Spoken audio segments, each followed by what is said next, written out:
যুবকরা তো বুঝে না, খালি ফুল দেয় 14 তারিখে। আজ বুঝবি না, বুঝবি কাল কপাল থাবড়াবি আর মারবি গাল। এরা তো বুঝে না, এরা 14 তারিখে ফুল দিতেই থাকে, সেকো খাইতে থাকে, ফুলও দিতে থাকে। আর একজন আরেকজনকে প্রবাদ বাক্য বলতে থাকে, একবার না পারিলে দেখো শতবার। কি হলো, 5 বছর না গেল, আরো 5 বছর দেখ না।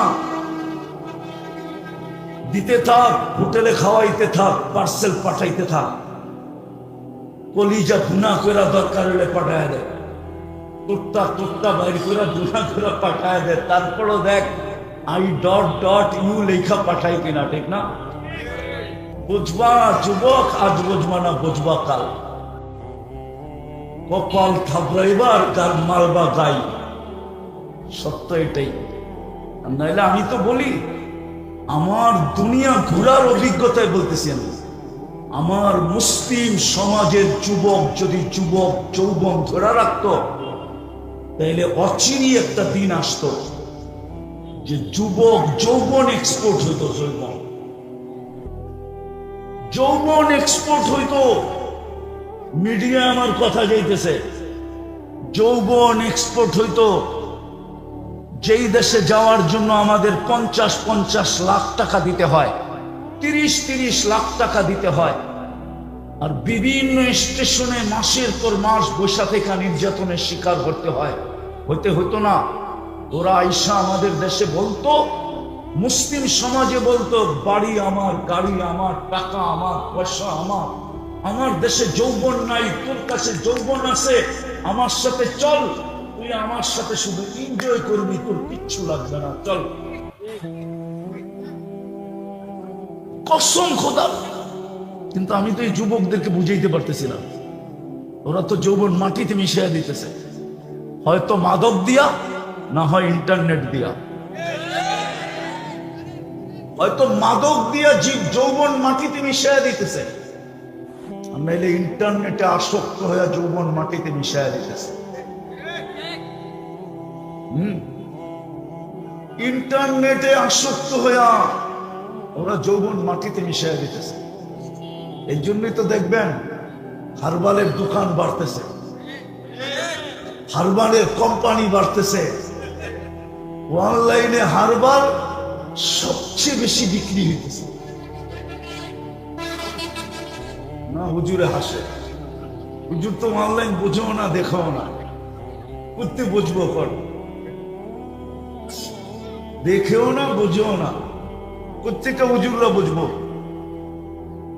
সবচেয়ে বেশি হারবাল বিক্রি হইতেছে এখন অনলাইনে।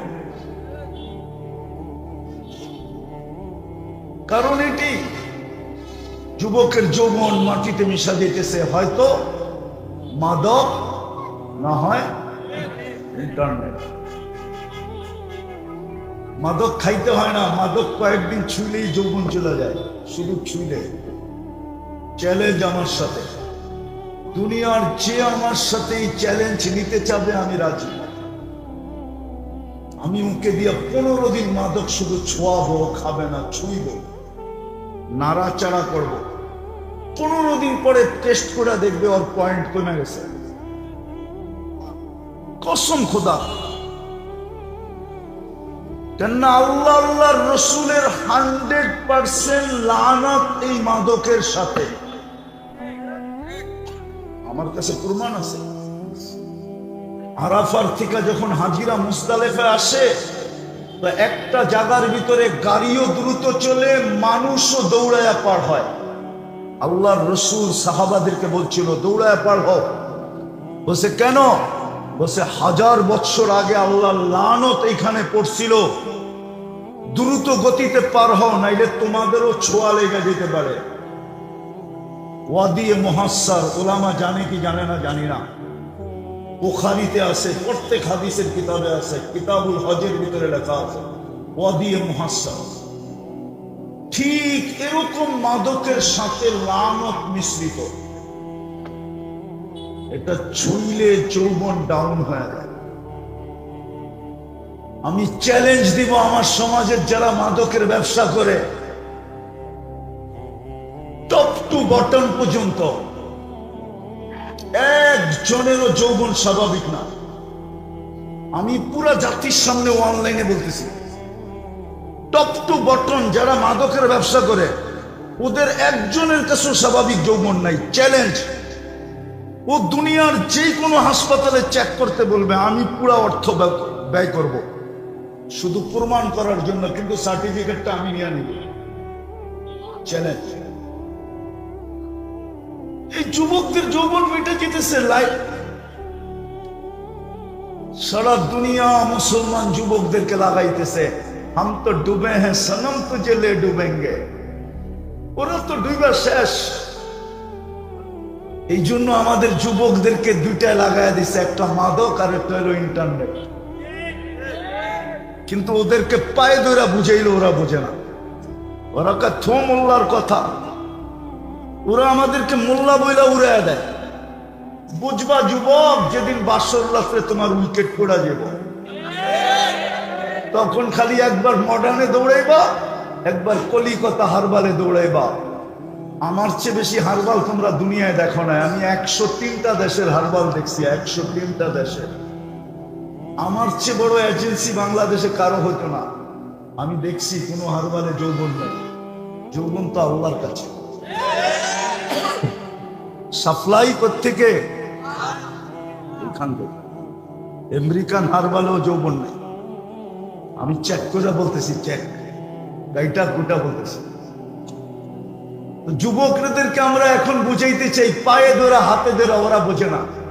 কিন্তু বুঝবা যেদিন বাসর রাত্রে উইকেট পড়া যাবে, অথবা বুঝবা বিয়ের 2 বছর পরে উইকেট চলে যাবে, তুমি ক্যাচ আউট হয়ে যাবা। ক্যাচ আউট, রান আউট হইতে হবে না, তুমি ক্যাচ আউট হয়ে যাবা। রান করার আগে আউট হয়ে যাবা। আমার সমাজ তো মানবো না আমার কথা। এই জন্যই তো বাংলাদেশে পরকীয়ার তুফান চলতেছে। আমাদের যুবতীরা যেইভাবে ইন্টারনেটের আসক্ত হইতেছে,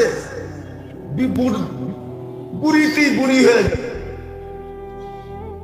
বাংলা একটা প্রবাদ বাক্য আছে না, কুড়িতে বুড়ি, কুড়িতেই বুড়ি হয়ে যাবে। কুড়িতে বুড়ি। এই জন্য ওরা নতুন নতুন নাম দেয়, এটা খোলা যাবে না, এখন বলার সময়ও নাই। এই জন্য দেখবেন ওরা নতুন নতুন নাম দিয়ে আমাদের উপরে ট্যাগ লাগায়, নতুন নতুন শব্দ দিয়া ওলামাদের উপরে কি করে ট্যাগ লাগায়, ওলামাদের উপরে ট্যাগ লাগায় দেয়। আমরা বুঝি তুমি যে বুড়ি হয়ে গেছো, এটা বুঝি, কুড়িতেই বুড়ি। তুমি যতই ট্যাগ লাগাও, টেস্ট করাইলে এটাই বাইর হবে যে তুমি কুড়িতে বুড়ি। কুড়িতে কুড়িতে কুড়িতে যখন বুড়ি হবে, তো স্বামী তো পরকীয়াই করবে না, আর কি করবে? কেননা 4টা বিয়ার অধিকার দেওয়া নারীরা তো দেয় নাই, জাতিকে দিছে। দিলে এটা আবার মিডিয়ায় আসতো কিভাবে? মিডিয়া আসছে না, আল্লাহ দিলে কি হইব? নারীরা তো দেয় নাই, ঠিক না? তাহলে এটা নিয়ে এত আলোচনা হইতো কেন? ওটা আমার বিষয় না। আমি যেটা বুঝাইতে চেয়েছি ওটা বোঝেন। এই জন্য বাংলাদেশে এখন পরকীয়ার তুফান চলতেছে। মেয়ে কুড়িতেই বুড়ি, যুবকরা বিয়ের সাথে সাথে ক্যাচ আউট, বোল্ড আউট। হুজুরে কয় বোল্ড আউট, বোল্ড আউট হয়ে গেছে। যার কারণে দোনো দিকেই পরকীয়া চলতেছে। তো যেটা বুঝাইতেছিলাম, আপনি আর আমি কিন্তু আল্লাহর ভালোবাসার ফুলো এবং 3 দিক দিয়া এটা সফল হয়ে যেতে হবে। কি হয়া কি হয়া কি হয়া সফল হওয়ার জন্যই আপনার পিছনে সার্ভিস। সফল হওয়ার জন্যই আপনার আমার পিছনে 24 ঘন্টা সার্ভিস দিতেছেন আল্লাহ। 24 ঘন্টা শুধু সার্ভিস দিতেছেন না, সুরক্ষা দিতেছেন। সার্ভিস প্লাস সুরক্ষা। আপনি সারাদিন কাট্টা বক্ষণ করেন? হ্যাঁ হ্যাঁ বলেন, সারাদিন আল্লাহ আল্লাহ কতটুকু করেন? এই মজমা একজনও নাই যে ডেলি নির্জনে বসে 100 বার আল্লাহ আল্লাহ আল্লাহ আল্লাহ বলে ডাকে। বলেন কেউ থাকলে বলেন যে আমি আছি। ডেলি আমার অভ্যাস, খাওয়া না হইলেও চলবে, পানি না হইলেও চলবে, গোসল না হইলেও চলবে, কিন্তু আমি ডেলি 100 বার আল্লাহ আল্লাহ বলি। এক যুবক বলুক ডেলি একবার আল্লাহ বলে মনের ঠিকা। কি আপনার পিছনে সার্ভিস দেন না? চোখে পড়ে না? দেখায় দিব। যদি অক্সিজেন কিনতে হইতো এই পানির দামে 30 টাকা লিটার যাত্রাবাড়ির মানুষ, তাইলে ডেলি 16,500 টাকা বিল দিতে হইতো, শুধু 30 টাকা লিটার হিসাবে। বলেন যদি ডেলি 16,500 টাকা অক্সিজেনের বিলই হইতো, আপনি বাংলো বাড়ি বানাইতেন কি দিয়া? কাপড় কিনতেন কি দিয়া? বিয়ে করতেন কিভাবে? বাচ্চা কাচ্চা হইতো কিভাবে? আপনি পালতেন কিভাবে? কতটুকু শ্রম দিতে হইতো?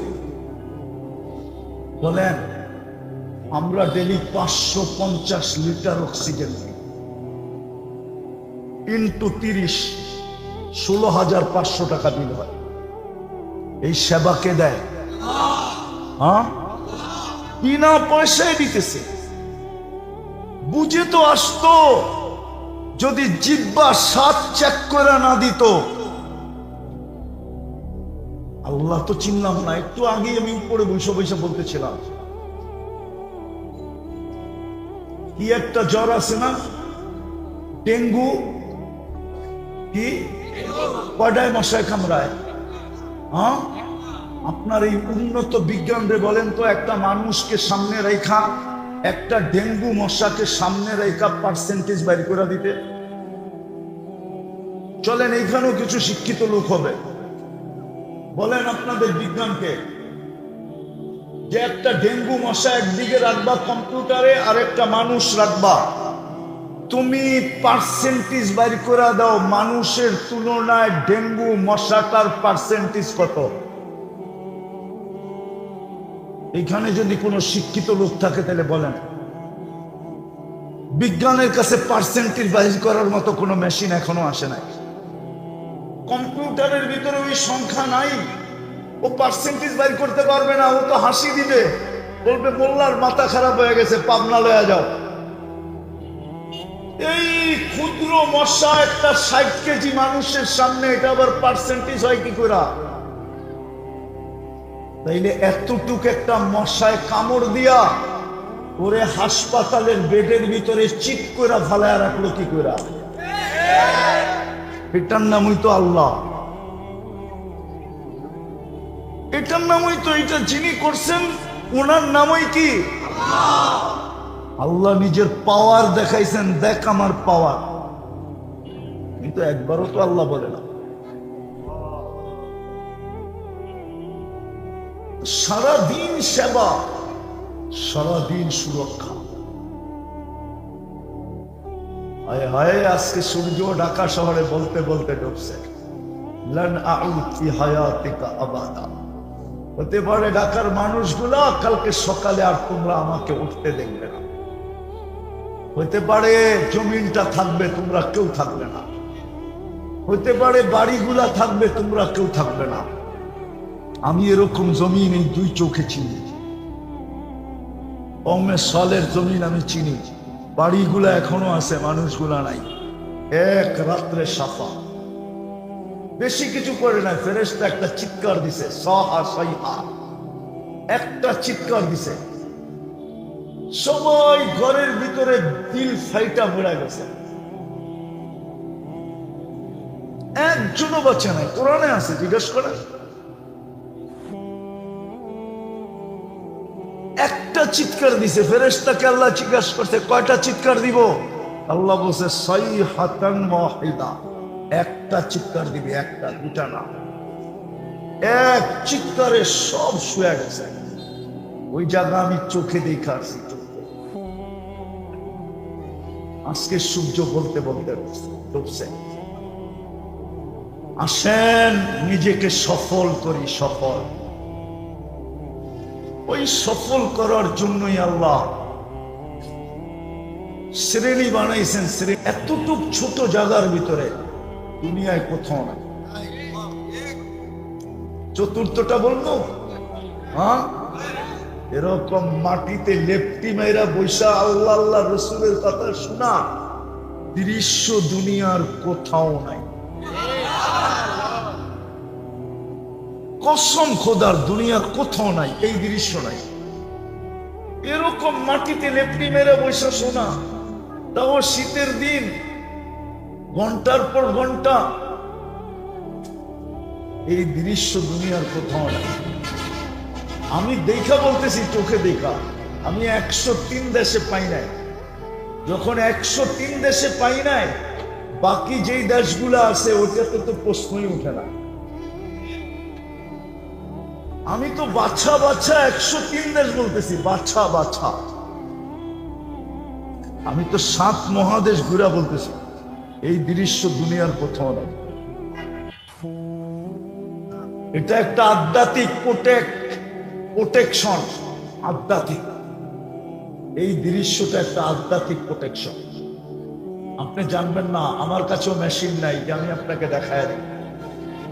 যদি থাকতো আমার কাছে মেশিন, তো আমি এই দেওয়ালের ভিতরে দেখায় দিতাম, দেখো আধ্যাত্মিক প্রোটেকশন কিভাবে চলতেছে। এটাও একটা আধ্যাত্মিক শক্তি। এই যে আপনাদের বৈশা বৈশা শোনা, এই জন্য দেখবেন এগুলার পিছে সবচেয়ে বেশি লেগা আছে। এটার পিছে সবচেয়ে বেশি পুশিং চলতেছে সারা দুনিয়ার থেকে। ওরা জানে আমরা যতই চিল্লাই না কেন, এই 4 কারণে, 3-4 কারণে এই দেশটায় কোনোদিন বিপর্যয় হবে না। নড়বে চড়বে কিন্তু পড়বে না। নড়বে চড়বে, নড়বে চড়বে। আমার কথায় কিছু লোক একমত হবে, সবাই একমত হবে না।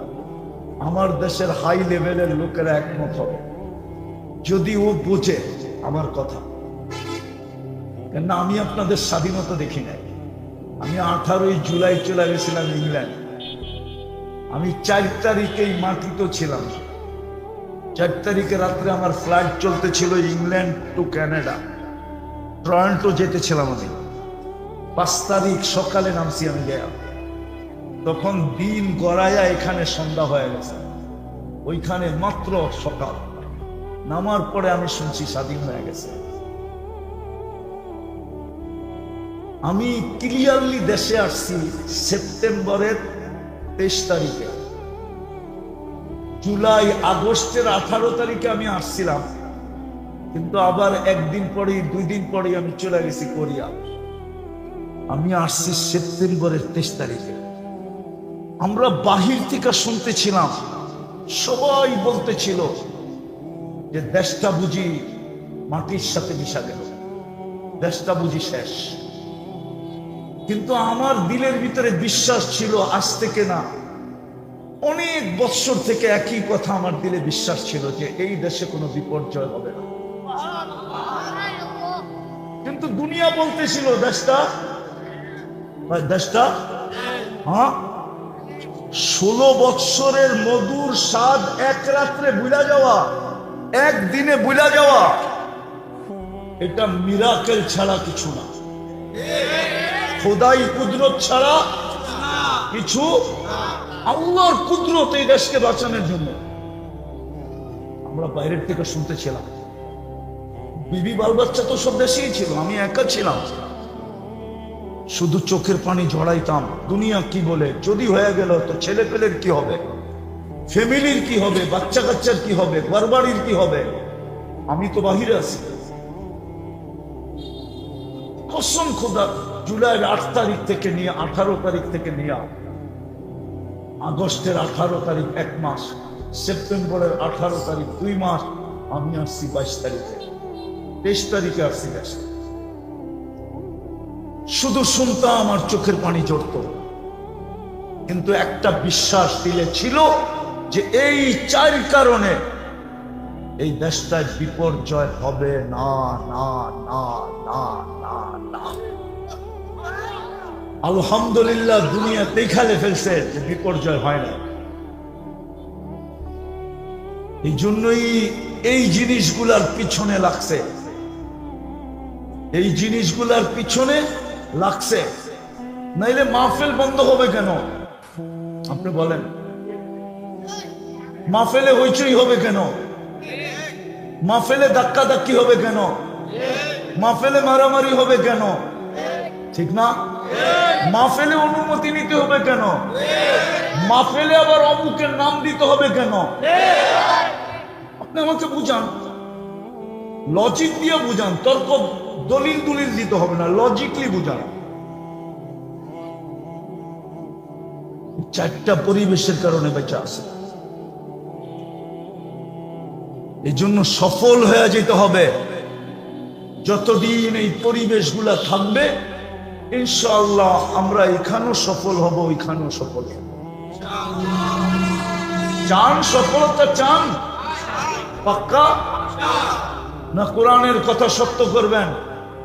কোরআন তো বলে আর রাদিতুম বিল হায়াতিদ দুনিয়া, তুই আমার ভালোবাসার ফুলো ফলো একবার না তিনবার তোকে কিনতে চাই আমি জান্নাত দিয়া, তুই মাটি লয়ে খুশি হলি কি করে? দুনিয়া তো মাটি, এটা নিয়ে তুই খুশি হলি কি করে? এটা নিয়ে তুই রাজি হয়ে গেলি কি করে? এটা নিয়ে তুই পাগল হয়ে গেলি কি করে? এটা নিয়ে তুই গেনার হইলি কি করে? এটা নিয়ে তুই মস্ত হইলি কি করে? এটা নিয়ে তুই বেহুশ হইলি কি করে? তো মাটি। সুনিয়া মিনাত তুরাব আমা ফিহা তুরাব, এটা মাটি, এটার ভিতরে যা আছে সব মাটি, সব মাটির পদার্থ। কসম খোদার, আল্লাহ তো কোরআনে এটাই বলে, তুই তো আমার তিনবারের ভালোবাসা। বুঝলা গেছি কি একটা ছন্দ জানি ছিল, কি একটা কবিতার কলি ছিল, ভুলা গেছি। হ্যাঁ, মাও তো সন্তানকে বলে বেটা, বাপও তো সন্তানকে বলে।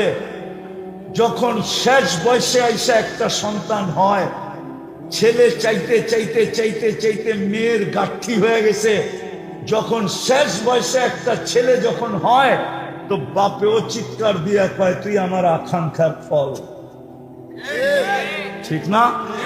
হ্যাঁ হ্যাঁ, বাচ্চা হয় না, হয় না, হয় না, হয় না, হয় না, হয় না, বুড়া বয়সে যখন হয়ে যায়, তো মাও বলে তুই আমার মাতৃত্বের প্রমাণ, নাইলে আমি মা ছিলাম কি ছিলাম না দুনিয়া জানতো না, তোর কারণে আমি প্রমাণ পাইলাম যে আমি মা।